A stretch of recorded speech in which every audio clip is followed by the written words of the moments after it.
బాబు గారు చెప్పేది పోలీసులకు అర్థం కావట్లేదో, తెలుగుదేశం పార్టీ కార్యకర్తలకి నాయకులకు అర్థం కావట్లేదో తెలియదు. లేదా ఊరికినే మాట చెప్తాం, అది పేపర్లో హెడ్డింగ్కి టీవీల్లో హెడ్లైన్స్కి పనికొస్తుంది, కానీ గ్రౌండ్ లెవెల్లో మాత్రం ఎవడూ పట్టించుకోవద్దని ఏమన్నా వాళ్ళకి ఫీడ్బ్యాక్ ఇచ్చారా? ఎందుకంటే మొన్న కూడా మాట్లాడారు బాబు గారు, నిన్న కూడా మాట్లాడారు హోంశాఖకి సంబంధించినటువంటి సమీక్షలో.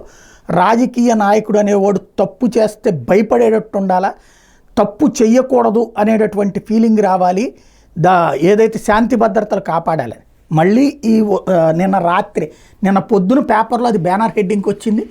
దాంతో బాబు గారు మళ్ళీ మార్చారు, పరిస్థితిని చక్కదిస్తున్నారంటే సాయంత్రానికల్లా జరిగినటువంటిది పొద్దుటూరు దగ్గర, ఏదైతే కడప మాజీ ఉమ్మడి కడప జిల్లా లెక్కేసుకుంటే పొద్దుటూరు దగ్గర 60 థియేటర్ ఎదురుగుండా ఉన్న టేస్టాల మీద ఖలీల్ అనేటువంటి తెలుగుదేశం నేత వెళ్ళి దాడి చేయటం, అక్కడ విధ్వంసం సృష్టించడం అన్నటువంటిది పబ్లిక్ అందరూ చూస్తుండగా రెచ్చిపోయి అరుపులు, కేకలు, దౌర్జన్యం అంతా. ఇది సోషల్ మీడియా యుగం, వీడియోలు వస్తున్నాయి, బట్ ఎవడు పట్టించుకోవట్లేదు.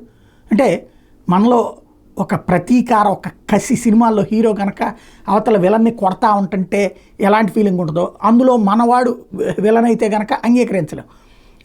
తన్నేవాడు హీరో, తన్నిచ్చుకునేవాడు విలన్ అనేటటువంటి ఫీలింగ్తో అట్లా తన్నాలని కోరుకునేటటువంటి తరహా రాజకీయాలు కూడా నడుస్తున్నాయేమో.